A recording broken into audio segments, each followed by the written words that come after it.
Are you looking for an anime where, as the title said, the main character is supposedly a legend, but in reality no one could believe who he really was? Think like Meliodas from the Seven Deadly Sins. He is supposedly the captain of a legendary group, yet he looks like a child. And everyone is surprised when they really find out who he is. We all love this kind of anime, so for today's list, we have compiled a list of anime TV shows that deals with the theme of having an overpowered main character who is a legend. But be it in the past or present, what matters the most is that those legendary characters are cool, badass, and overpowered. And overall, they are playing a big and important role in their given anime series. So before we start, be sure to subscribe to our channel and press on that bell icon and set us all to be notified about our latest videos. Number 10, we have Undefeated Bahamut Chronicle. The story takes place in a fictionary world, where there are ancient weapons named Drag Ride, and that are ancient mechanical weapons. 5 years ago, the protagonist named Lux was the prince of the Empire, and he also was known as the strongest Drag Knight. The Empire was destroyed due to a revolt. Now, Lux is known as the weakest undefeated, a Drag Knight who doesn't attack. Due to some reasons, Lux ends up entering a girls' school that raises Drag Knight. This is the story. Not bad though. If it was a little more serious, I think it could have been an anime that would please more audience than this. One problem is how ridiculous things end up happening and how all the girls want the protagonist so bad. But if you think about it, it's very common in anime.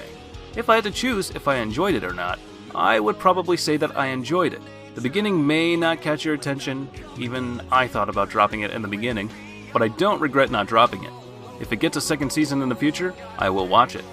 If you dropped in or watching this video, I advise you to give it another chance. You may end up liking it just like me. At number 9, we have Zetman. Zetman is about justice. But what is impressive about Zetman is the way it chooses two characters, completely different from each other, puts them side by side, and lets us see how their ideas of justice are similar and different.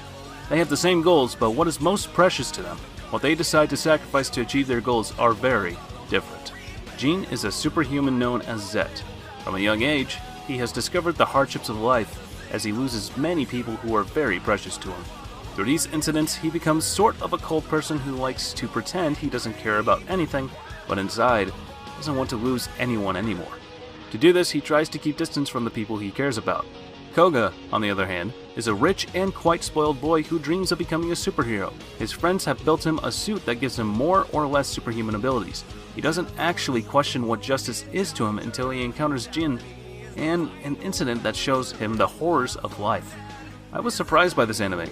Didn't think I'd like it all that much, but the story was a bit confusing at first, and getting clearer and clearer throughout the anime. If you like violent stories, full of psychological warfare, full of blood and monsters, you will surely and truly like Zetman. At number 8, we have World Break, Aria of Curse for a Holy Swordsman. The story itself is a good one. There are people who have memories of previous lives that they have and have special weapons and spells from it. The world is constantly under attack by monsters whom are fought by the said special users.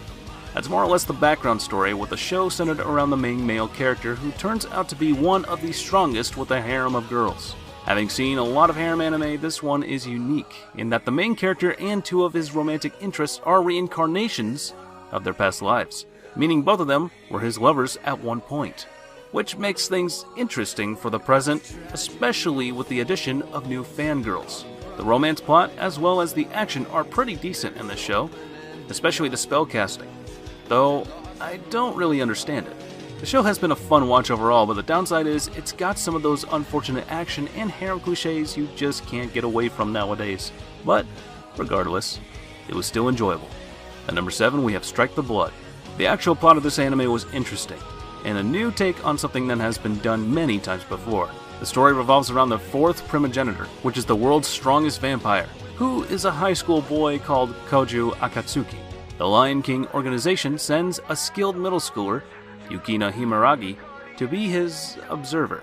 The anime is split up into different arcs, all about 4 episodes long, and each unveiled new things about the characters and really wasn't that boring. I found out the 2 lines above really offer me a unique setup for an anime, and the genres, action plus ecchi, really offers us a combination of a real action and a desirable fan service. The art in this series is excellent, and there are very well placed comedic scenes that don't interrupt the flow. Overall, it's a very well-rounded series. At number 6, we have Akashic Records of Bastard Magic Instructor. At first, the main character Glenn Raiders appears to be a generic, all-powerful main character at first. But wait, is he really? This anime has a knack for throwing in, kind of, unexpected plot twists for comedic purposes. Glenn Raiders has more depth to him than meets the eye. The story follows him and his interactions with his students as he builds his harem. Wait, what? What I meant to say was, the story follows him as he builds a relationship with his students and helps them reach their full potential through his unconventional teaching methods. However, you never know when tragedy might strike in this magical world, because there is always a hidden air of danger lurking in the shadows. Who is Glenn Raiders? Who are the students really?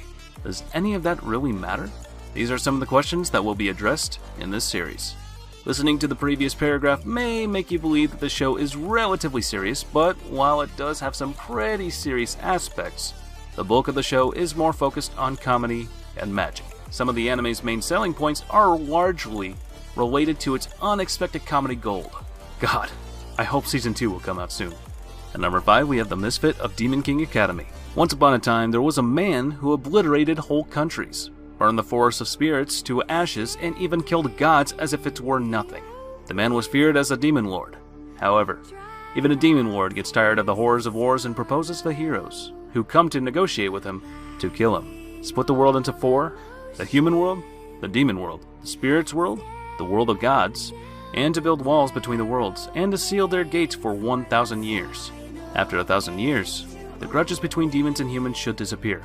2,000 years after the Demon King has finally been reborn, the new world truly shocks him. That said, the storyline does not sound that bad. However, there is one problem for me to voice. It is beyond obvious. Anos is way too powerful. He meets enemies and there is no will he win? It is only how will he win? Which means that every single moment you are 100% sure that Anos will always win. Be it a god, a demon, the strongest warrior, it doesn't matter. Anos always wins. This is what this anime is. At number 4, we have Tsubasa Chronicle. Tsubasa Chronicle took me a while to get into. I don't really know why, but I feel like it might have just been because of the slow start. But it also might have been because of the slightly cliched story. However, once I started paying more attention, it got more interesting with every episode. The story unfolded a little more, and the characters got more lovable, and the fight scenes got a lot better. It's about a boy and a girl, the boy being a villager and the girl being a princess. Both have been best friends since they were children, and one day the princess and the boy spend the day together, the princess having something supposedly important to tell the boy, but is not able to. At night, an unknown magic force calls the princess and a ritual is performed. However, the boy saves her before the ritual is completed, but she loses every single one of her memories. In order to help the princess regain her memories, they started their journey. You guys should give this one a try. It's pretty good. At number 3, we have The King's Avatar.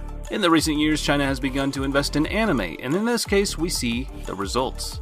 A fully animated series with probably some of the best art. The story is pretty normal. A guy loses his job over office politics and works his ass off to regain his former glory. The best thing about this anime was its animation. Though this anime is created by a Chinese studio, the animation was on par with studios like Ufotable and Wit Studios. Outstanding work with their cinematography, world building, and fight sequence animations. It was crisp, detailed, and the CGI blended really well. The OST and the OP and ED were good as well. It fit the anime and gave it a soul that the story lacked. Anyways, give it a watch and let me know later how you liked it. At number 2, we have Trigun. The story follows our protagonist Vash, who is known as a terrifying gunman with a $60 billion bounty on his head. The story is laid out as an episodic adventure where each 1 or 2 episodes brings about a different story, involving certain trials and hardships with the characters to experience. The good thing about this series is that each adventure is nicely linked to the next, so there is a form of progression and development, but this all changes later in the series, where a major plot twist and it becomes clear that this is an adventure with a purpose. Trigun is another one of my must-see in your anime career shows. The easiest way to explain why, I believe, this can be summed up by one name: Vash. Vash the Stampede is arguably one of the coolest, toughest, and funniest characters ever created, so you better watch this one. And in first place goes to Gintama. What? Do you have any problems with Gintama taking the number 1 spot? No matter what you do, I am not gonna change my mind. You wanna know why? Because this is a masterpiece of an anime. You can find action, comedy, shonen, everything in here in just 25 minutes. This anime will show you that even a simple fight between friends over a sukiyaki pot can be more engaging than some epic battle between planets and solar systems. I always thought that there would be an anime series that would keep me entertained beyond 50 episodes, and after watching over 1,000 episodes of anime in total, I'm convinced that this is in fact true. Except for Gintama.